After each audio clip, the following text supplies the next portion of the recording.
अगर आपके पास लैपटॉप है या कंप्यूटर है और आप ये जानना चाहते हैं कि आपके कंप्यूटर के अंदर एचडीडी यानी हार्ड ड्राइव लगी हुई है या फिर एसएसडी लगी हुई है और आपके सिस्टम में कितनी मेमोरी लगी हुई है यानी रैम कितनी इसमें ऐड की गई है और उसका प्रोसेसर कौन सा लगा हुआ है, और आप जानना चाहते हैं कि आपके सिस्टम के अंदर कितने यूज़र्स हैं और कौन सा यूज़र कितनी मेमोरी को यूज़ कर रहा है, और इसके अलावा भी बहुत कुछ इस लेक्चर में आप जानने वाले हैं। Welcome to falcon computer academy, मैं हूं केवल विजय। तो स्टार्ट करते हैं आज का लेक्चर। सबसे पहले हम बात करेंगे कि अपने सिस्टम के अंदर हम किस तरह से जान सकते हैं कि आपके कंप्यूटर के अंदर एचडीडी या एसएसडी लगी हुई है या फिर दोनों लगी हुई हैं।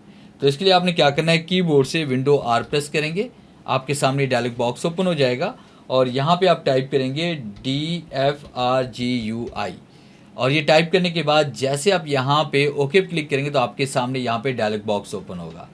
तो आप देख रहे हैं कि यहाँ मेरे पास दो ड्राइव इंस्टॉल्ड हैं, एक है सॉलिड स्टेट ड्राइव यानी SSD और दूसरी इसमें हमारे पास यहाँ पे जो है वो HDD है यानी hard drive, hard disk drive.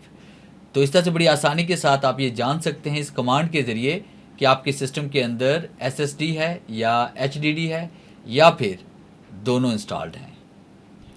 और नंबर 2 पे हम बात करेंगे इसमें कि हम हमारे सिस्टम के अंदर मेमोरी कौन सी इंस्टॉल है या इसमें प्रोसेसर कौन सा लगा हुआ है या सिस्टम की कॉन्फ़िगरेशन हम इसे मालूम करना चाहते हैं।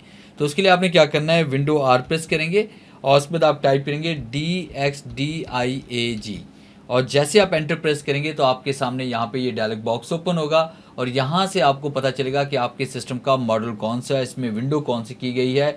आप देख रहे हैं कि यहाँ पे सिस्टम मॉडल मेरे पास ये वाला है। उसके बाद यहाँ प्रोसेसर आप देख रहे हैं कि यहाँ पे इंटेल का है, कोर का है, i5 7 जनरेशन मेरे पास है यहाँ पे।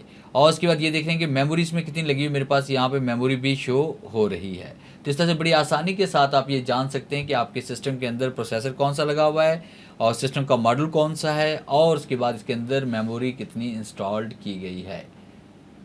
और उसके बाद नंबर 3 पे हम बात करेंगे कि आपके सिस्टम के अंदर यूज़र कितने हैं, और जब भी आप कंप्यूटर ऑन करते हैं तो ऑटोमेटिक कौन सी एप्लीकेशंस ऑटोमेटिकली ऑन हो जाती हैं, और इसके अलावा आप ये जान सकते हैं कि आपके सिस्टम के अंदर जो एप्लीकेशंस ओपन है वो कितनी मेमोरी यूज़ कर रही हैं।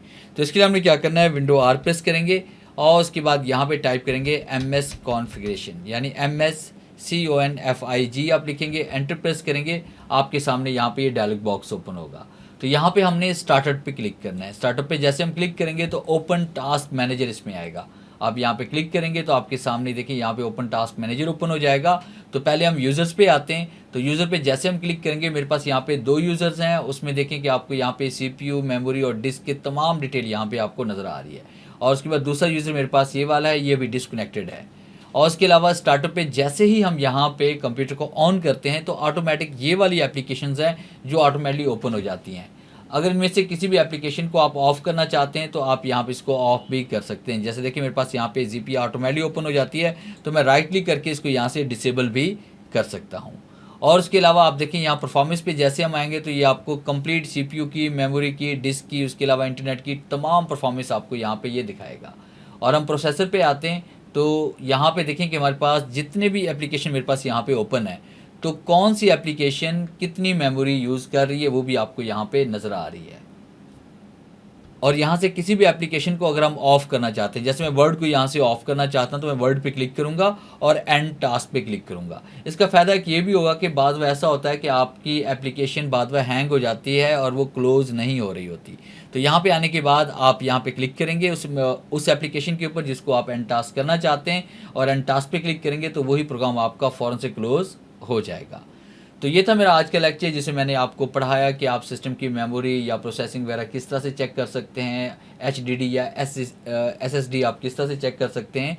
उम्मीद है आज के इस लेक्चर में ज़रूर कुछ नया सीखने को मिला होगा। वीडियो अच्छी लगी है तो इसे लाइक कीजिए और अपने दोस्तों के साथ शेयर कीजिए। मिलते हैं हम नेक्स्ट लेक्चर में, तब तक के लिए गुड बाय।